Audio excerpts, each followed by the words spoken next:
to do that? I think we should probably go straight in with some boring questions. And I think I'm going to start with what's been the best or favourite car you've ever worked on? Okay, I thought when you said boring questions, you were going to start with what's your favourite beige? For an Allegro. But that's okay. So my favourite beige. The best car I've ever worked on. I think there's so many. So I think I'm very lucky. When I was doing Wheeler Dealers, obviously, we did 135 cars. So I got to do a lot of cars where you kind of always wanted one, like the DeLorean. Actually, that's a horrible car to work on. It was a horrible car the way it was put together, actually. It was a real disappointment. And I couldn't really fit in it, so it was really hard to drive. So that was one of those cool things that ordinarily you might have saved all your money up, bought the car you thought of your dreams, and then gone, oh, gutted.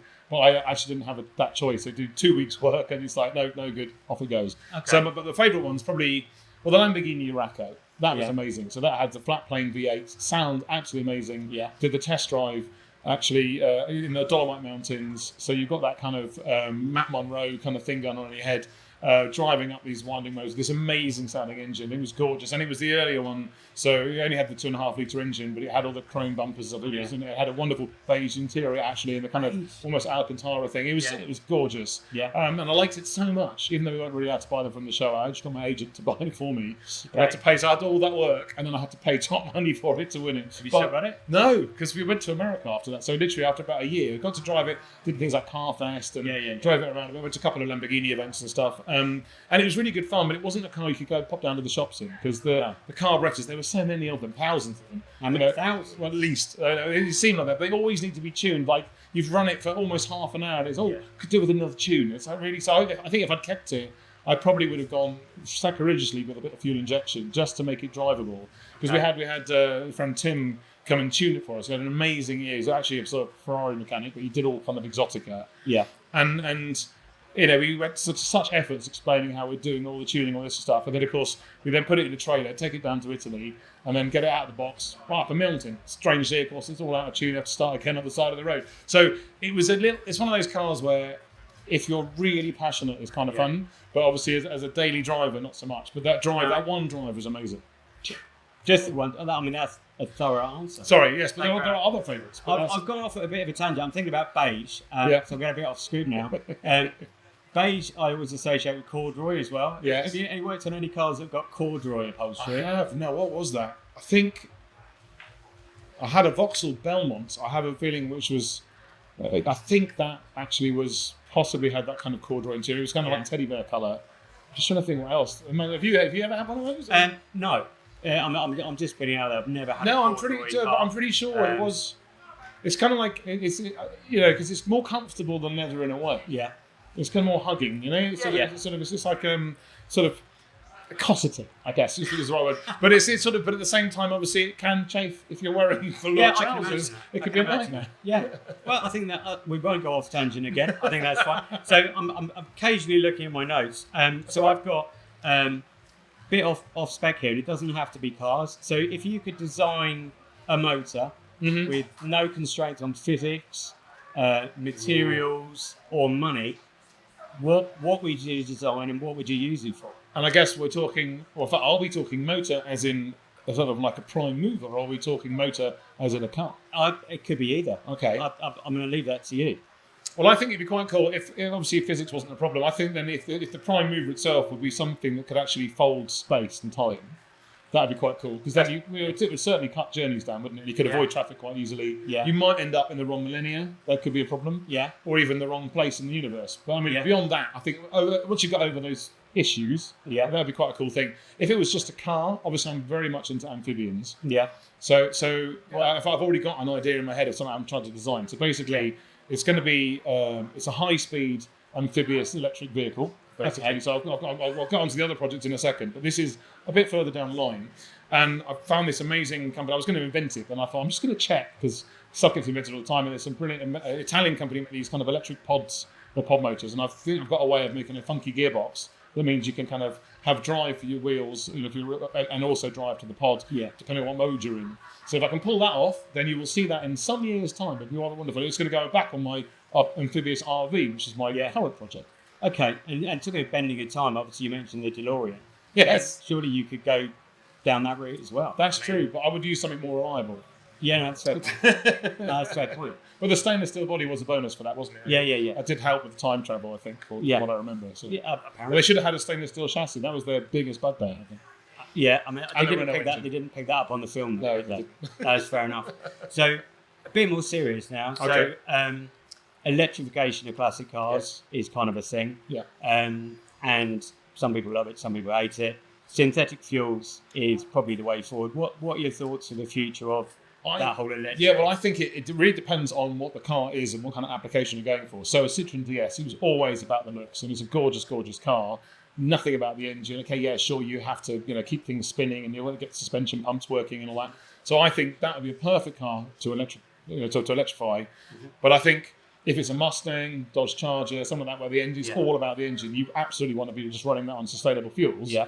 Because then that way, because the car's already paid its due. If it's like 60, 70 years old already, and that's the mad thing about that. So obviously when we were younger, they seem to be slightly newer. Yeah. But that happens. But that does happen. So when you think of a car that old, it's so much better to buy a classic and then run it on sustainable fuel. Mm-hmm. Even though the fuel's a bit more expensive, I think you can still do your bit, but still have a very fantastic visceral time. So I think it really is appropriate as to which one you go for. I think hydrogen is a bit of a loss ultimately because it takes like 3 times as much energy to actually prepare it or to get it into the car. That's really hard to hang on to. Yeah, all that kind of stuff. So I think where it possibly could be useful is you've got like a big thing, and obviously you want to transfer the fuel quickly. I mean that's the downside with electricity, I guess, at the moment is even though you can get it everywhere and stuff. Obviously, if you want to.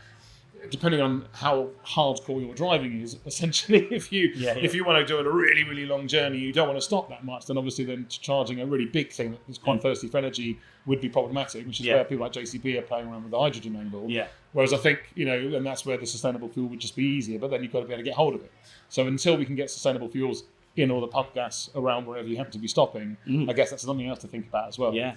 But I'm sure it will come. I mean, we went to the high desert in California years ago on a shoot, and then we found this gas station that it was amazing. It had everything from the kind of the crap that they normally have in American fuel, sort of like, 80 or something from whatever, but right up to pretty much avgas. And it was all at the pump. So it didn't matter what kind of race car you had. It was amazing. You could actually have any octane you wanted almost. So that's quite a cool thing. Have more of that. Amazing. Okay, excellent. Final question from me. Well, you can then talk to me about whatever you want to talk to me about. So we've spoken about your favourite car or the best car. What's been the most difficult challenge or the weirdest challenge you've had to overcome on either TV or whatever you've had? What's been the most difficult? Well, one of them is quite surreal. We did a job years and years and years ago. We had this company called Comfy Banana, so we built all things weird vehicles, and eventually mostly for advertising and stuff. So Innocent Drinks, probably heard of the fruits of people. We came up with the concept of covering these ice cream vans with grass and daisies. And they went, brilliant. It took ages to find something they actually liked, because there were also things they didn't really want. But they wanted it kind of green and organic-y and whatever. Anyway, so having settled on this brilliant idea, it's like, well, where are we going to get a whole load of grass? And so obviously we found this Ashtray Turf company, and then we found this. It was amazing, actually, seeing it have all these kind of bobbins. It's like buying string for binding, sort of bales together, or bale string, whatever, and then it goes blown through these tubes into the loom, and then make it like weaving a normal rug or whatever. Yeah. So it's quite an amazing process, and you can choose how long it is and all this kind of stuff. So we went through all of that, found the right green, all this sort of stuff, we did the whole thing, and then went, well, how are we going to stick it on? And as it happened, they'd accidentally brought a whole load of sort of glue, this really quite toxic glue, into the country by mistake in a container. And they said it'd be really helpful if you just took this away for us. Yeah. It's like fantastic. So we then stuck the grass onto the van with it, and it worked brilliantly. And then the magic trick was to make it look like proper glass. I was trying to find, because it just looked like string. Yeah. So it's not that interesting.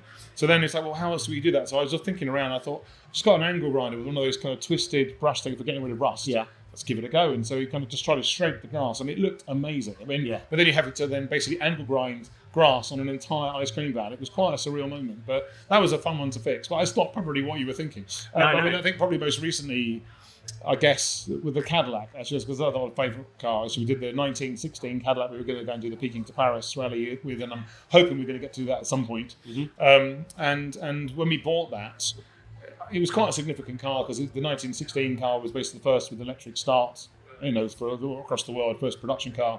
It was already the model that was the first production V8. Yeah. It's the first car that had all the controls in the right place to what we think of as normal today. So it had a lot of things going for it anyway, but of course it was just a big select collection of kind of rust and all this sort of stuff. And so we were kind of trying to work out how to put it all together. And we had about 2 years work to do, about 15 weeks. And we had to also make a show at the same time and make the rest of the show with the other episodes. So it was quite full on. So we had to find a few people to help us out and stuff. And at one point we had these rear brakes. It's only got brakes on the rear, on the rear axles, like fine. And then it has a big drum, great big drum, and it has these kind of shoes. And so we put them inside, and it's all great. And then it was very lucky. Jay Leno, we met through a friend of a friend. We heard that he had I think a 1914 or even a 12 Cadillac. So it was the same model, and he very kindly went to have a look at it because it was pretty much unrestored, but pretty much original condition. And then when we were looking at it and looking through the wheels, it has these they're called artillery wheels, basically. So you've got kind of wooden things with a steel tyre, as they call it, with only rubber tyre attached to that. And then this particular version isn't quite as bad, but they're often called widow makers because the metal bead that goes in will flick out and cut your head off or whatever. It's pretty dangerous stuff. Genius. So it's quite good. Anyway, looking through the holes of that, we then noticed that they had some shoes on the outside of the drum. And so what are these? And then suddenly realised that actually they were the actual brakes. The ones we put in with the emergency brake, the handbrake. And so we were trying to build a car with basically no brakes at all. So it was quite a good little spot to find that. So and then we realised these little bits of rust. That's what they used to be. Yeah. So then we worked that out, and then we actually used at the time we were doing a Volvo. I think one of I forgot what number it was now, but they're really the 4 or 5, whatever it's called, the kind of old classic rally kind of Volvo, and we put this really special friction material on that. So let's try and do the same thing, and it was as good as brake. It made the drums like discs. It was amazing. So we did that onto the Cadillac, and of course, then the first bit of the test drive, we got off almost 200 meters from the trailer, and this amazing. It's like an estate the size of the Isle of Wight. Yeah, and it's huge where they do all the westerns and stuff, and the sort of those monkey movies where all the bad stuff's happening, all that kind of stuff. It's a great place, and we literally get 200 yards away from the trailer. And everything seizes up because the friction material was so good that we had to back all the brakes off. So it was quite fun because it was one of the first test drives really because normally obviously we had to know that it was going to work. But it was the first test drive where we were actually fixing stuff all the way through the test drives. We had a problem with the fuel because it works on a sort of a pressurized system. Yeah. And then obviously if you don't valve it properly, whatever it is, then of course it stops working. So we found all this cool stuff out, and it actually did work really, really well. And of course, a week later, we were going to go to China with it, and then drive, just sort of wherever it was. I think it's 9,000 miles in 35 days back to Paris. So unfortunately, that got cancelled. But I was kind of confident that it probably would have got at least to the start line. Would have got further than 200 meters. Yeah, it did. It was a good day. And it did hills all right and stuff. Only because it's quite, it's sort of being an early V8. It's quite lazy, a lot of torque. But not very much horsepower at all. But you don't really need it. And it had our engine had what they call monoblock head. So the head is a part of the sort of the piston or the barrels, rather. Mm-hmm. And so essentially, the valves, the only way we can get in them, they're kind of held shut with a spring. So of course that basically is what governs the power of the engine. And stuff. So it's quite a fun thing. But I sort of built it as if I was an Edwardian jet, sort of customising a car back in the day. So we had air horns from a train from 1907. We had these special springs for the seat because I wanted to get my back. We could be dressed accordingly as well. Absolutely. So I had these amazing. Actually, there's some guys over here, Jean Gabriel. They make these amazing kind of custom leather goods and stuff, and they got these kind of riding boots. And then so we were, they're based in France, and we were in California. And so I got my leg up on this chair. They tell you how to do it, what measurements to do, and they fitted perfectly. And he looked quite natty as well. That's quite good. That's excellent. That's excellent. Thank you for that. So have you got anything else you want to share with us today? Any other exciting things? Well, I think anything that we can't, publicise. We can't possibly talk about. Obviously, we workshop diaries on YouTube. Yeah, you must subscribe today and keep watching. So we just got back into a new sort of routine of making some more sort of content. We've had a sort of a bit of a quiet period early on the year. Yeah, trying to get loads of stuff ready. So we're kind of doing up the old rusty Range Rover, which is less rusty than it was before, which is quite cool. But also we've got this mad big project we're just starting, which is I'm turning an amphibious kind of bus, I guess you want to call it, that holds 32 seats, into an RV. Yeah. And we're going to go on a sort of an adventure. So we're going to try and go travel for 1 million seconds and see how far that gets us. It's probably about 10,000 sort of kilometres, or in fact actually 10 million metres. So it's quite nice and circular. So that's our next thing, and it's quite a big project, to be honest. Oh, it sounds massive. So with that many seconds, are you stopping and starting the clock like when you're playing chess? Yeah, no, totally. So exactly. So, years and years ago, there was a brilliant thing. There was a hot rod magazine. I think it was Custom Car possibly, and there was a really great hot rod, and he had like this little clock that you have on a forklift truck. and it basically said hours of fun. And it just, whenever the ignition was on, it was just, I thought that was fantastic sober. I've kind of nicked that a little bit, and then we're going to have that on the dashboard. So basically, whenever the ignition's on, then the clock will be running. Yeah. And of course, because it's amphibious, then we're going to have all the fun of, you're going to go a lot slower in the water. Yeah. Probably about 7 knots, I guess. Whereas on land, I'm hoping, well, it's based on a truck. So technically, it could do 55 miles an hour. Okay. I think it's got coach tyres on, so I'm hoping we can crank it up once it's an RV. Yeah. Got to be legal, of course. But it's going to be a lot of fun. And I think, and the thing is, technically, 10,000 kilometres could get you sort of from here down to the equator and back. So that could be a thing. Or I could go around Scandinavia. So that'd be quite good. My wife's stuck in Norway right now, so that might be ideal. Okay. So yeah. So basically, the sky's the limit. That's really good. Or the horizon's the limit. That sounds fantastic. Thank you so much, George. Really good. Really enjoyed it. Thank you, sir. And catch up soon. Yeah. And the rain stopped, sort of. I stopped over there. It's still raining. Definitely still raining. A bit of rust coming. Thank you very much. Cheers.